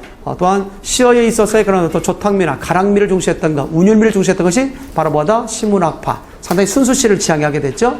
이 밖에 자연과 인간이 좋아하는 청록파라는 것. 생명의 본질을 탐구하였던 게 무슨 파? 생명파. 다른 말로 바꾸면 거창하게 생명의 어떤 본질을 탐구하고자 했지만 그들이 궁구했던 것은 인생이 지나지 않았다. 그래서 인생파라고 하기도 한다. 생명파를 뭐라고 하기도 한다? 인생파. 잘못 써놓으면 말이죠. 어떤 사람이 인상파라고 써놔서 인상파가 아니라 시작? 인생파야. 인생파. 기억을 좀 해두는 것도 괜찮지 않겠는가 이렇게 봅니다. 자, 이 밖에 우리 기억할 수 있는 가운데 신소, 소설 파트에 의해서 1910년대 근대 소설 등장했다. 특히 근대 소설, 동의하는 무정. 이 무정이라는 것은 우리나라 최초의 근대 소설이자 현대 소설로 넣어줄 수 있다는 점. 20년대에 와서는 이런 이광수가 지향했던 계몽성을 탈피하고 순수 그런 문학으로 넘어가겠던 것이 바로 이 시기입니다. 그래서 김동인이 있죠. 김동인 중심의 그런 순수 문학 시대가 바로 20년대라고 얘기할 수 있습니다. 자, 이 밖에 사실주의에 있어서의 완성작가 염상섭이랄지 그 당시에 상당히 단편 소설이 많이 쏟아져 나왔는데 그 단편 소설에 있어서 세계적으로 가장 시조라 볼 수 있는 것이 포라는 사람인데 이 포에 이어서 단편 소설의 대가라고 이끌어진 사람이 모파상이야. 뭐다 하죠? 모파상. 그래서 한국의 모파상이라고 불려졌던 사람이 현진건입니다. 과거에 시험에 잘 나왔죠. 한국의 모파상으로 불려진 작가 누구냐 하면 현진건, 빙어 현진건 이렇게 해서 시험 문제 출제된 적 있습니다. 자, 이 밖에도 신경한파 있죠. 1920년대에 있어서 신경한파로서 최서해. 이 최서해의 본명이 뭐냐면 서해 학송입니다. 학송. 그래서 시험 문제 선생님 답지에요. 최서는 안 나왔어요. 최학송이 나왔는데요. 그래 답이 없는 것 같아요. 최학송이나 최서 같은 말이야. 자, 알아두게 합니다. 그래서 서해 최학송을 얘기한다는 거죠. 기억을 해두기 바랍니다. 자, 이 밖에 30년대에 있어서는 문학과 현실 관련해서 상당히 사실주의 계열의 완성작품들이 많이 나왔고 그 당시에 현실을 담보하는 가족사 소설이 있죠. 가족사 소설, 여러 대에 걸친 가족에 얽힌 이야기를 담고 있는 작품. 아무래도 여러 대에 걸치다 보니까 다분히 그 속에는 또한 누대에 걸친 오랜 세월의 어떤 현실이 담겨 있겠죠. 그래서 염상섭의 3대랄지 최망식의 태평천하 같은 가족사 소설이 쏟아져 나왔던 시기 몇 년대? 30년대. 이 밖에 농촌 소설의 다양한 전개로서 당시 순수한 농촌을 배경한 작품으로서는 김유정의 어떤 본범, 동백 같은 농촌 소설이 나온가 하면 당시 그 이전에 러시아 확산된 운동 가운데 하나가 뭐냐? 사회적 운동 가운데 하나가 러시아의 분화로드 운동. 생각납니까? 혹시 러시아의 분화로드. 그걸 하나 써놓을까요? 러시아의 분화로드 운동. 상당히 중요한 것을 좀 배우고 있습니다. 이거. 그래서 이게 농촌 계몽 소설이라는 어떤 측면에서 농촌 소설도 있고 농촌 계몽 소설이 있지만 농촌 소설은 농촌을 배경으로 한 소설. 농촌 계몽 소설은 농촌을 계몽하고자 하는 내용을 담고 있는 소설. 알겠어요? 약간 양상이 달라요. 그럴 때 농촌 계몽 소설이 있는데 요거는 어디에 영향을 받았느냐? 농촌 계몽 소설은 러시아의 분화로드. 구소련. 알겠어요? 그 소련이죠, 소련? 러시아의 러시아의 소련이잖아, 소련. 지금은 뭐라고 불러요, 우리가? 러시아라고 하죠? 소련입니다. 그래서 소련에서 일어났던 운동 가운데 무슨 운동이 있냐면 분화로드라는 운동이 있어요. 자, 분화로드 운동은 뭐냐? 이때 부라는 말은 속으로라는 의미를 갖고요. 나로드라는 말이 민중이라는 뜻이 돼요. 러시아 말로. 알겠습니까? 그래서 민중 속으로. 따라서 분화로드라는 말은 어떤 뜻을 갖고 있다? 큰 소리로 시작. 민중 속으로라는 의미를 갖고 있다. 민중 속으로라는 의미를 갖고 있다. 라고 하죠. 따라서 이런 사회적 운동이 상당히 확산되었었는데 그것에 영향을 받아서 우리나라도 역시 이런 사회적 운동, 분화로드 운동을 도입하게 됩니다. 물론 이것은 누구에 의해서 도입되냐면 일본에 의해서 농촌의 근대화를 통해서 더 착취를 하고자 하는 일본의 속셈이 있었어요. 그런 일환으로서 이런 분화로드 운동을 우리 국내에서도 확산시키죠. 그러다 보니까 전방위적으로 마치 새마을 운동처럼 확산되겠죠. 그래서 그것을 담보해낸, 그것을 담은 그런 문학작품들이 많이 쏟아져 나옵니다. 특히 이 시기에 누가 주도했느냐면 신문으로서는 동아일보. 이 동아일보가 상당히 주도했고 동아일보를 통해서 처음으로 이런 농촌 계몽 소설 공모에서 당선된 작품이 있습니다. 이것이 바로 뭐냐? 이광수의 흙입니다. 흙. 이광수의 흙. 이광수의 흙이 처음으로 나오게 돼요. 이광수의 흙. 그 다음에 이제 이광수 흙 다음에 이거 돈이 되는데 저 인기가 좋은데 그래서 이제는 돈을 걸고 현상금을 걸고 공모했는데 그때 당선된 작자가 상록수입니다. 잘 알려주죠? 상록수. 신문의 상록수. 이 밖에도 이제 교재 나왔다시피 박영준이라는 사람의 그 당시에 모범 경작생. 이거 사실 친일적인 성향을 갖고 있죠. 그 당시 일본의 그런 농촌 계몽에 있어서의 그런 주도적인 역할을 했던 그런 사람을 뭐라고 했어요? 모범 경작생이라고 했습니다. 오늘날로 보면 과거에는 뭐가 있어요? 뭐 생활, 뭐라고 할까요? 우리 옛날에도 우리 뭐가 있죠? 그런 생활 운동 때도 거기에 주도적으로 앞서서 하는 사람들, 뭐 새마을 지도자 같은 것도 있겠고, 있을 수 있죠? 그런 역할을 했던 사람이죠. 모범 경작생이라고 명명을 해준 거야, 일본이. 그래서 더 많이 끌어가게 할 수 있는 거죠. 그 다음에 박화성이라는 사람이 있어요. 박화성의 한귀. 박화성입니다. 박화성의 가뭄귀신. 한귀라는 작품도 있고, 그 다음에 이무영이라는 사람. 이무영의 제1과 제1장. 이무영의 제1과 제1장이라는 소설들이다. 내가 이렇게 써주는 이유가 있겠죠. 뭐요? 시험문제 가운데 다음 중 농촌 계몽소설이 아닌 것은 뭐냐? 30년대에 있어서 가장 중요한 특징 가운데 하나가 농촌 계몽소설. 20년대에 가장 중요한 특징 가운데 하나가 뭐야? 경향파. 알겠어요? 그걸 알아둬야 돼. 20년대 무슨 파? 경향파. 30년대 뭐다? 농촌 계몽소설. 이런 것들은 분명히 알고 있어야겠죠. 그러므로 다음 중에서 농촌 계몽소설과 거리가 먼 것은 뭐냐 그랬을 때 1번 신문의 상록수, 뭐 한귀, 제1과 제1장, 그 다음에 동백꽃, 다음 몇 번? 동백꽃. 농촌을 백원했지만 농촌 계몽소설은 아니야. 뭐 이런 식으로 해서 이제 우리가 알 수 있어야 되겠고, 30년대는 이런 소설 위에도 뭐 가족사 소설이랄지, 뭐 역사 소설이랄지, 세태 소설이랄지, 농촌 계몽소설이랄지, 다양한 소설에 있어서의 그런 어떤 내용들이 쏟아져 나왔던 때가 언제다? 30년대다. 그래서 전문 작가 시대이면서 다양한 그런 문학적 장르의 그런 시도가 이루어졌을 시기가 1930년대라는 것. 그래서 30년대가 아까도 얘기했지만 본격적인 현대문학의 출발기가 된다. 그래서 본격적이란 말을 붙을 수 있는 것은 몇 년대부터다? 30년대부터다. 그래서 하여튼 20년대와 30년대가 가장 시험에 잘 나와요. 그 당시 이루었던 그 현대문학의 어떤 발전상은 오늘날 그걸 넘어서지 못할 정도로 그 당시에 상당히 금자탑을 쌓아 올렸다고 이야기합니다. 그러므로 20년대와 30년대 의의는 상당히 중요하고, 지금도 그 당시에 나왔던 그런 어떤 작품들이 지금도 교과서에 실려서 자주 나오고 있지 않습니까? 그런 거래요. 에? 잘 나오더라고요. 뭐 그런 것들도 역시 뭐 중학교 교재에도 뭐 봄봄이라는 작품이 또 실려서, 봄봄. 돈백꽃이구나, 돈백꽃. 그렇게 얘기하더라고요. 시험에 범죄 들어가는지 물어보더라고, 아침에. 밥 먹는데. 거기 동백꽃 1인치 주인공 시점 맞지, 아빠? 그러더라고, 딸이. 중학교 3학년짜리 오늘 뭐 국어시험을 본데, 그래서 시점에 대해서 잠깐 설명해 주고 온 적이 있습니다. 어찌됐든 간에, 그거예요. 그리고 지금도 그렇게 많은 작품들이 실려 있지 않습니까? 20년대, 30년대에 있어서의 그런 문학적인 어떤 성과는 오늘날 그것을 넘어서지 못할 정도로 상당히 중요하고도 금자탑 쌓아올렸던 시기였다라고 얘기합니다.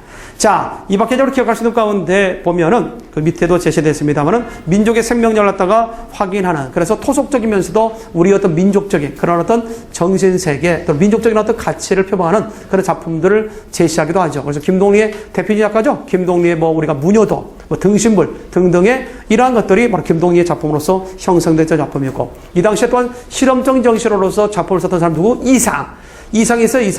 이상은 초현실 작가입니다. 초현실주의, 무의식의 세계, 잠재의식을 중시하고 새로운 어떤 문학적인 어떤 기법, 표현적 기법을 시도했던 작가라 볼 수 있습니다. 이렇게 한 세대를 앞서 나가는 문화적 경향을 뭐라고 하느냐면 보통 전위예술이라고 그래요. 뭐라고 다시? 전위. 가장 앞선 위치에서 끌고 나가는 사람. 그런 예술을 무슨 예술? 전위예술이다. 이렇게 얘기하고, 이런 것을 지향했던 작가를 무슨 작가라고 하냐면 전위파 작가. 이것을 프랑스적인 용어로 얘기하면 뭐라고 하냐면 아방가르드. 뭐라고 얘기한다 같이? 아방가르드 문학. 그래서 이게 아방가르드, 뭐 전위예술, 전위파 작가 이런 말 나오면 누구? 우리는 이상의 본명은 김혜경입니다. 이상의 본명은 김혜경이죠. 김혜경. 그것도 좀 알고 가기 바랍니다. 그래서 대체적으로 그의 작품을 보면 좀 난해하죠. 넋두리처럼 좀 난해하고요. 무엇을 얘기하고 있는 것처럼 모를 때가 있고, 특히 시를 보면 말이죠. 더 가관이에요. 띄어쓰기를 무시해버렸고 철자법을 무시했다. 그도 그럴 것이 그가 몰라서가 아니라 결국 철자법을 무시하고 띄어쓰기를 무시한다는 것은, 띄어쓰기를 고려하고 철자법을 고려한다는 것은 의식적이다. 이성적이다. 그러니까 그런 이성적인 것을 제거하는 거야. 그래서 무의식의 세계. 결국 그런 것들을 갖다 표현하는 데 있어서 걸림돌이 되는 거죠. 그래서 일부러 철자법이나 띄어쓰기를 무시하게 됐다. 이런 것이 바로 새로운 문학적 기법이죠. 그러다 보니까 그 당시에 이런 것을 시도하지 못하고 이런 것을 알아주지 못한 많은 작가들은 그 이상이 이상하다고 생각했겠죠. 정신병자라고 생각했겠죠.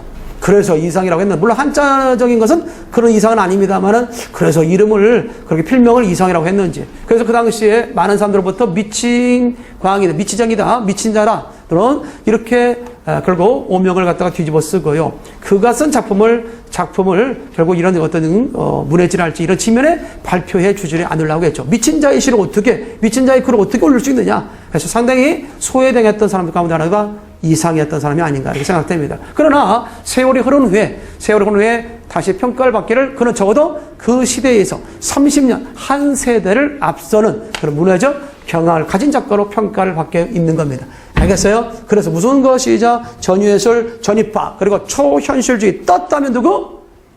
이상이다 생각하면 돼요. 이 초현실주의는 무의식의 세계, 잠재의식을 중시하는 그런 문화적 경향을 우리는 뭐라고 얘기한다지? 초현실주의를 한다. 이렇게 해서 정신만 하면 되겠습니다.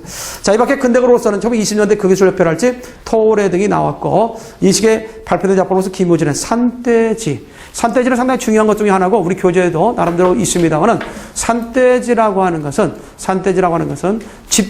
산돼지는 상당히 저돌적이죠. 적극적이죠. 그리고 자기의 운명을 자기가 헤쳐나가죠. 그런 거예요. 반면에 자기 자신은 뭐예요? 집돼지야. 자기 할아버지의 삶, 자기 아버지의 삶은 산돼지처럼 말이죠. 때에 따라서 일제에 대해서 아니면 그런 어떤 뭡니까? 불이한 것에 대한 한가하는 그런 삶을 살았다면, 자기는 일제 강점기 속에서 뭐처럼 살아가는? 집돼지처럼 살아가는 자기 자신에 대한 반성의 작품이에요. 아십니까? 지성인으로서의 반성입니다. 그래서 나는 뭐의 운명을 갖고 태어났지만, 뭐의 혈통을 갖고 태어났지만, 산돼지의 혈통을 갖고 태어났지만, 집돼지처럼 살아가는 자기 자신에 대한 자조적인 그러한 반성적인 그런 작품이 바로 산돼지라는 작품입니다. 한 번쯤은 알아두는 게 좋겠습니다. 여러분 집돼지요, 산돼지요? 꽃돼지입니까? 자, 어쨌든 간에 그렇게 해서 되겠죠. 자, 이 밖에 우리가 알아둘 것 중에 이제 그런 내용들을 중심으로 해보면 되겠고, 이 밖에 30년대 극예술 연구회 밑줄자, 우리나라 최초의 근대극 단체가 극예술 연구회다. 자, 이런 극예술 연구를 통해서 우리나라에 그런 발표된 작품이 있죠. 최초의 사실주의국의 효식, 효시를 쓴 토막이라는 유치진의 토막이 발표된 작품입니다. 알겠어요? 발표된 극단이에요. 토막. 알겠죠? 유치진에 뭐가 있다고요? 토막. 토막이라는 것은 일제 강점기에 있는 우리의 현실을 갖다가 토막으로 표현한 거예요. 토막은 흙집이야, 흙집. 토막은 흙집이야. 흙토자에다가 망막자를 쓴 거야. 알겠죠? 토막이라는 작품. 그래서 흙으로 지어진 집 아니겠습니까? 그러니까 흙으로 지어진 집이니까 어떻게 돼요? 그 당시에 우리의 그런 일제 강점기 하에서의 그런 하층민들의 구피한 삶을 사실적으로 표방하고 있는 작품이 바로 토막이라는 작품이다라고 얘기할 수 있습니다. 유치진하고 유치환하고 헷갈리면 안 돼. 유치진은 극작가고 유치환은 시이냐 시. 유치환, 유치진 헷갈리면 안 돼요. 무슨 말 알겠죠? 더러운 우리가 헷갈리는 사람 가운데 또 있어. 김동인, 김동미. 헷갈리죠? 김동인은 사실주의 작가로서 대체적으로 이제 우리 김동인 하면 뭐 감자. 있어 없어요? 김동인의 감자 있죠? 이런 것들 쓴 작가가 누구다 같이 김동인이고, 김동리는 등신불, 무녀도, 화랑의 후예 같은 작품을 쓴 작가가 김동리. 다소 무속적인 세계를 바탕으로 한 작품이죠. 알겠습니까? 그러다 보니까 무속적이다 보니까 또 헷갈릴 수 있는 것이 뭐냐면, 가끔 서울 지방직 같은 데서 한 작가의 작품이 아닌 것은 뭐냐 그랬을 때 1번 성황당, 2번 무녀도, 3번 등신불, 4번 화랑의 후예. 몇 번? 성황당. 성황당 같은 건 정비석의 작품이야. 그러다 보니까 뭔가 성황당하니까 무속적인 거? 그러니까 이거 김동리가 아니겠는가? 이렇게 해서 잘못 틀릴 수가 있어요. 알겠어요? 성황당은 누구의 작품이다? 정비석이라는 사람의 작품이다. 이런 것들을 이제 우리가 알아두는 것도 하나의 상식이다라고 생각할 수 있습니다. 나중에 서울시를 갖다 준비하는 입장에서 한번 또 훑어줄 시간을 또 한번 갔으면 좋겠지 않겠는가 생각됩니다. 일단은 지방직 시험 끝나고 한 1주 정도 시간 남잖아요. 그래 안 그래요? 그러죠? 그 서울로 갈 텐데, 그때 아마 또 시간을 내면 낼 수 있으면 그런 서울시에서 잘 나오는 것들 모아서 한번 할 수 있는 시간도 가져볼까 합니다. 뭐 요구가 있어야 해주는 거죠. 뭐 서울로 시험 보러 가는 사람 하나도 없다면 뭐 해줄 것도 없죠. 그런 거래. 나 혼자 나와서 내가 서울 가면 안 되니까. 그런 거래. 예? 그러니 어찌됐든 간에 그런 측면도 한번 생각해 볼 필요가 있다. 자, 이 밖에 이제 현대 수필로서 본격적인 이 시기에 이제 현대 수필의 출발점을 볼 수 있다. 그래서 이양을 할지, 뭐, 김짐석, 김광석 같은 사람들에 의해서 수필이 쓰여졌던 시기가 바로 이 시기다 볼 수 있습니다. 자, 광복 이후의 문학입니다. 이제 마지막으로 광복 이후의 문학. 자, 광복부터 현재까지죠. 자, 해방에 있어서 우리 해방의 기쁨도 잠깐 우리는 민족적 분열에 휩싸이게 되죠. 그래서 좌익이다, 우익이다, 민족적 분열 가운데 그 끝자락의 결과는 뭐였습니까? 38선의 가로놓임이었고 또 더 나가서 더 비극은 더 심화되죠? 6.25가 일어나게 됩니다. 상당히 안타깝죠? 그때 하나가 되지 못했던 것이 얼마나 안타깝습니까? 자, 이 밖에 우리가 50년대의 전후문학, 분단과 전쟁의 문학적 수용과 더불어서 현대 문학적 기법이 상당히 시도되어지고 본격화됐던 시기가 또한 이 시기라 볼 수 있겠습니다. 60년대에 있어서 가장 중요했던 것 중에 하나는 뭐냐면 독재죠. 60년대에 있어서 이승만 정권에 있어서의 독재, 그를 통해서 우리 지성인들의 어떤 각성과 또한 그 당시 어떤 전통을 갖다 지향한다는 측면, 이런 양면성을 띄었던 시기가 60년대라고 이야기할 수 있겠습니다. 알겠죠? 이제는 전쟁의 어떤 소용돌이에서 벗어나서 우리 어떤 전통을 바로잡고 우리 민족을 바로 세우고자 하는 그런 어떤 측면에서 이런 전통 지향적인 작품들도 나오기 시작했다라고 볼 수 있습니다. 대표적인 작품 가운데 뭐 이동주라는 사람의 강강솔래 뭐 이런 것들이 있죠? 이런 것들도 역시 전통을 갖다가 소위 지향했던 작품이라고 볼 수 있습니다. 이 밖에 순수문학과 참여문학이 있죠? 자, 아무래도 두 갈래로 갈 테입니다. 참여문학이 있다면 반대는 뭐가 있다? 순수. 우리가 30년대도 역시 순수가 있다면 뭐 참여가 있을 수도 있겠죠. 그 다음에 이 시기에 순수와 참여가 있는데 그때 당시에 참여의 가장 대표인 사람이 우리가 두 사람이 있습니다.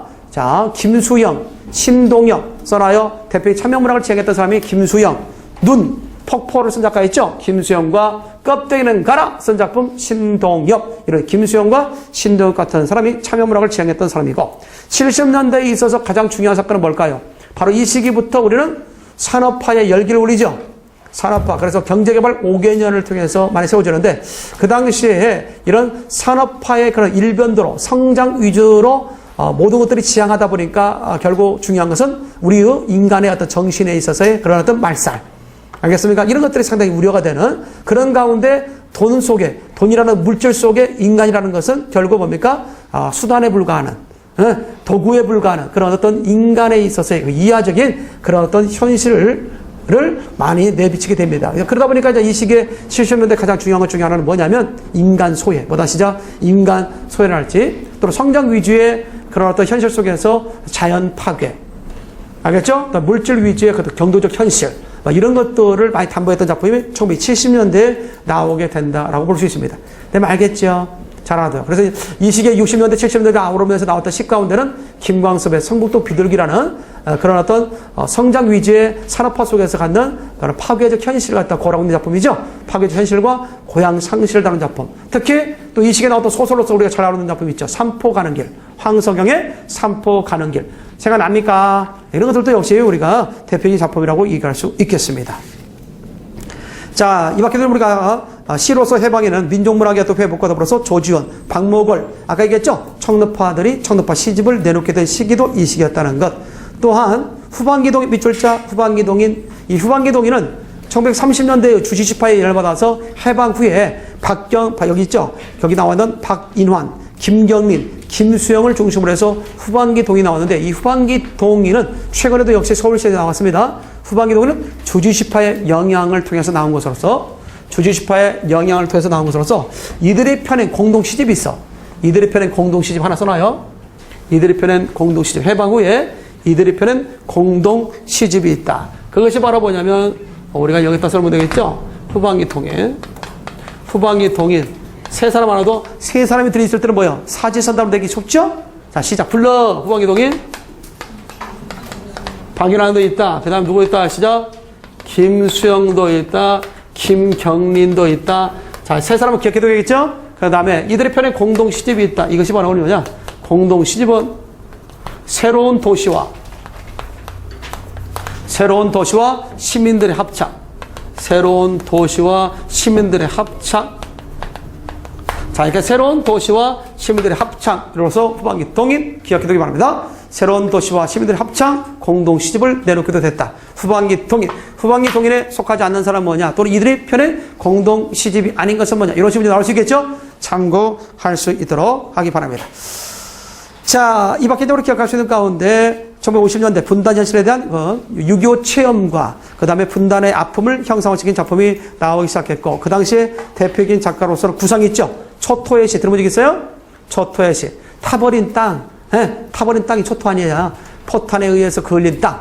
초토의 시. 이런 작품도 있겠고, 이 밖에 휴전선을 쓴 박봉호 같은 작품이랄지, 그타 거기 김춘수, 박윤환 같은 사람들의 작품들이 쏟아나왔던 시기도 50년대에 있다. 볼 수 있겠습니다. 이 밖에 60년대에 있어서는 이동주, 아까 얘기했죠. 이동주의 강강수월이랄지, 박재삼의 그런 추억에서라는 작품이랄지, 또는 흥부, 이런 것들을 우리가 썼던 작품이 박재삼이야. 박재삼, 흥부, 또는 뭐가 있다지?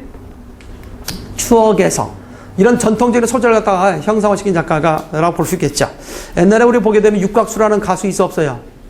있죠? 흥부가 기가 막혀 있죠? 그래서 젊은 사람들이 전통을 소재로 해서 노래했다 해서 상당히 당시에 큰 선풍적인 인기를 끌었던 사람이죠. 근데 그 노래 하나고 군대 가버리니까 끝나버렸어요. 그러니까 그래서 연예인들이 군대 가는 것에 있어서 상당히 심각하죠. 이번에 뭐 현빈이 나왔지만은 영린? 그러지만 군대 갔다 이후에 처음으로 나왔지만 큰 호평을 받지 못했죠. 여전히 뭐 우리 집사람에게 가슴도 설레게 하긴 합니다만은 그러나 어쨌든 간에 큰 인기를 갖지 못하는 그런 측면이 있었어요. 자, 어쨌든 그런 내용들도 우리가 좀 생각을 해본 데 있고, 이 밖에 거기 나오는 것 중에서 또 봅니다. 모더니즘으로서 대표인 사람으로서는 이제 우리 송옥이랄지 황동규, 특히 황동규 좀 잘 기억해 두시고, 황동규 시들은 많이 기억해 두는 게 좋습니다. 황동규랄지, 그 다음에 정현종의 어떤 인간에 있어서 어떤 단절과 소외를 이간 섬이라는 작품이 있어요. 정현종의 섬이라는 작품. 그 다음에 대표적인 작품 가운데 특히 황동규 작품으로서 새들도 세상을 떠나는구나, 새들도 이 세상을 떠나는구나라는 그 작품들이 있거든요. 상당히 황동규 작품도 시험에 잘 나옵니다. 그러니까 동그라미 해놓고 한번 더 검색 좀 해봐요. 물론 우리가 뭐 수업 중에 좀 더 이런 작품들에 대해서 이야기할 적도 있지만, 여러분들도 황동규 기억해놨다가, 정현종 기억해놨다가, 그와 관련된 작품들 한 번씩 꼭 검색을 해보도록 이렇게 바랍니다. 알겠어요? 자, 그런 점에서 우리가 좀 기억해 놓으시고. 자, 이 밖에 이제 우리가, 내가 이렇게 쭉 이야기한 것은 항상 뭘 토대로 해서 현대문학사도 현대문학사적 흐름 속에서 작품을 이해하라고. 알겠어요? 아, 이때 이 작가가 있었구나. 이 작가의 작품은 어떤 작품이 있을까? 그렇다면 적어도 이 시대의 이 작가는 그 작품 속에 그 현실을 녹여놓으려고 노력했겠지. 알겠어요? 이런 측면에서 거기 시대부로 이렇게 분류해놨으니까 거기에 관련된 작품들도 이렇게 같이 엮어서 읽어보려는 어떤 습관도 가지면 되겠고요. 특별히 공무원 시험에서 필요한 어떤 문학 작품들, 또 자주 나오는 것들 묶어서 뭐 책으로 내도 한 권이 돼요. 내가 만든 책 가운데 하나가 한 260페이지 정도 책이 있거든요. 순수하게 문학만 있는, 문학 작품만 있는, 그 중에서 소설에서 수필까지 공무원 시험에 자주 나오는 것만 엮어서 95개 작품을 내가 엮어 만들어 놓은 책 파일을 카페에 올려놨어요. 옛날에 문학이 상당히 많이 나왔던 시절. 근데 비문학이 한 3-4문제 나왔다면 문학이 7-8문제, 10문제 나왔던 시절에는 문학 특강이 상당히 중요했겠죠? 그 시절에 만든 책이 있어요.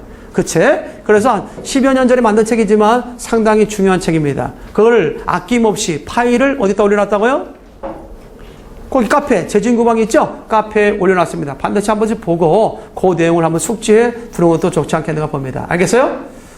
또 하나는 우리가 내 카페에 올려놓은 것이 있는데, 그게 뭐냐면 지난번에 4월 19일 날 시험 봤던 거 있죠? 그 국가직 해설에 대해서 아주 자세하게, 아주 철저하게 자세하게, 이번에는 그 답이 빨리 공개되기 때문에 답을 먼저 아는 게 중요한 건 아니고 그 답을 통해서 우리가 왜 이것을 갖다가 답으로 여겨야 되는가, 또는 거기에 대한 어떤 해설을 아주 잘 붙여가지고 해설 강의를 해놨어요. 약 2시간.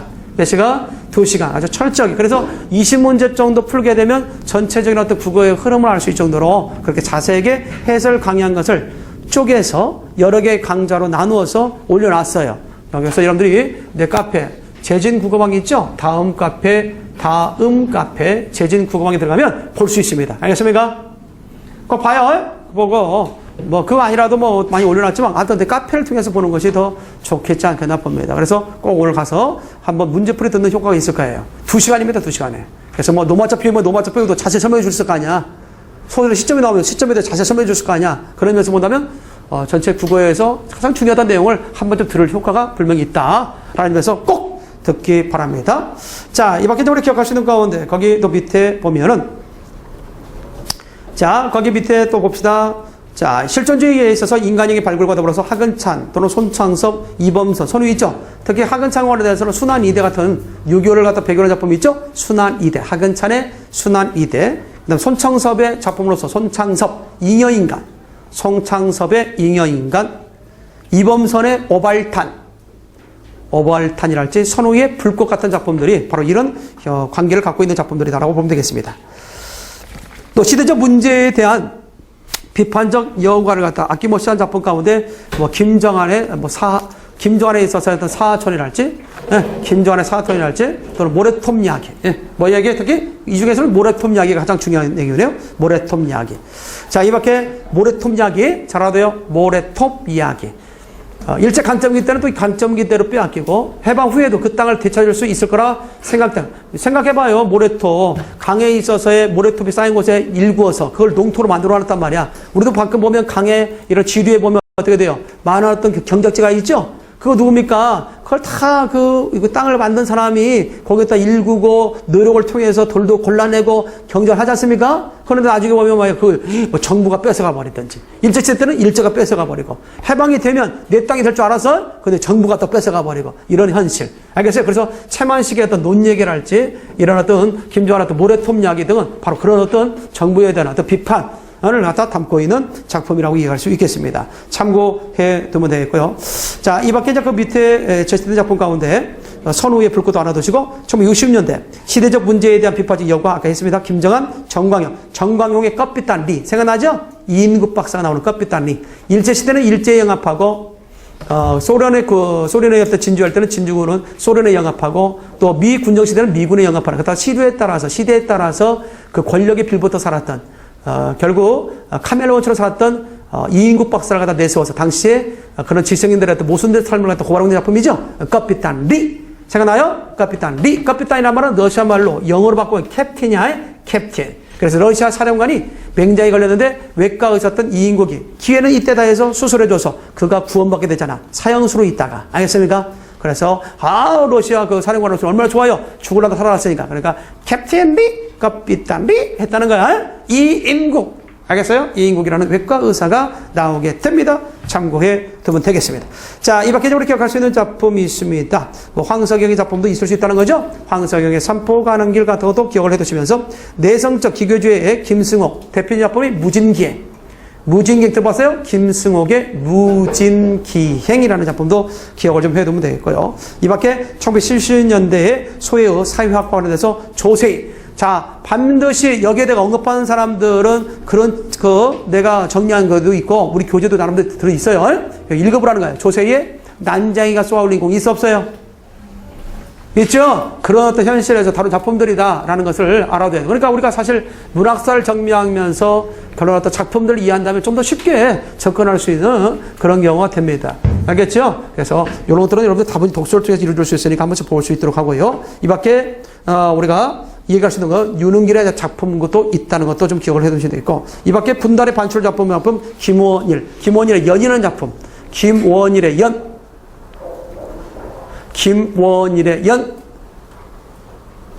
연이라는 작품도 잘 기억을 해 두면 되겠습니다. 알겠죠? 내가 얘기했던 작품들을 한번 읽어봐. 자, 그 다음에 그 밑에 보면 현대극, 사실주의였던 현실을 조명했으며 차범석의 산불이랄지 천성세의 만선, 특히 만선 동그라미. 만선 같은 작품은 욕망을 뜻합니다. 우리 인간의 욕망, 만선. 만선이 표방하는 게 뭐냐? 욕망이다. 이렇게 알아두면 되겠고. 또한 50년대에 있어서는 생활 현장에 절실한 체험을 갖다 다루는 작품이 많이 나왔는데 김소원 같은 사람이 있어요. 특히 김소원에 있어서 대표적인 작품 가운데 하나는 여러분들 잘 알고 있는 작품이죠. 가난한 나라의 행복. 시작. 가난한 나라의 행복. 가난한 나라의 행복이랄지. 이해됐어요? 김소원을 잘 기억해 두면 한다. 그 다음에 그 정도만 좀 알고 있으면 되겠네요. 다음에 그 밑에 보면 우리가 얘기할 수 있죠. 여기에 피천등도 있고요. 자, 그 다음에 60년대에 있어서는 삶의 이변적 의미를 조명한 작품도 나오는데 그 대표적인 이어령이랄지. 그 다음 대표적인 작품 누가 있으면 윤오영. 밑줄자 윤오영. 윤오영이 있죠? 윤오영의 방망이 깎는 노인. 물론 마구자도 있지만 윤오영의 어떤 소설로 수필로서는 방망이 깎는 노인이 나올 수 있겠죠. 장인정신. 어떻게 보면 방망이 깎는 것은 아무것도 아니잖아. 그런데 첫 시간에 쫓긴 한 사람이 방망이를 하게 깎게 됐는데 그 당시에 아내가 방망이를 부러뜨려서 방망이 없다는 사실을 알고 딱 보니까 차시간은 다가오는데 방망이 깎는 노인이 있어서 방망이를 부탁하죠. 하나 깎아달라고. 그런데 이 장인이 드디어 시간은 점점 다가오는데, 그러니까, 아이고, 대충 만들어주세요. 하니까, 아이고, 그렇게 바쁘면 가시오. 한참 일이 진행된 상황이고, 지금 깎고 있는데, 그 사람이 부탁한 사람한테, 그냥 가시오. 그렇게 바쁘면, 그러는 거예요. 그렇죠? 그럼 뭐요? 그 부탁한 사람이 그렇게 부탁했으니까 대충 만들어줘도 되잖아. 그냥 대충 만들어서 깎고 주면 되잖아. 방망이니까. 그런데 그 하나의 온갖 정성을 다 들이는 그 방망이 깎는 노인을 통해서 장인 정신이 무엇인가? 보통 우리는 방망이가 예술을 보지는 않죠.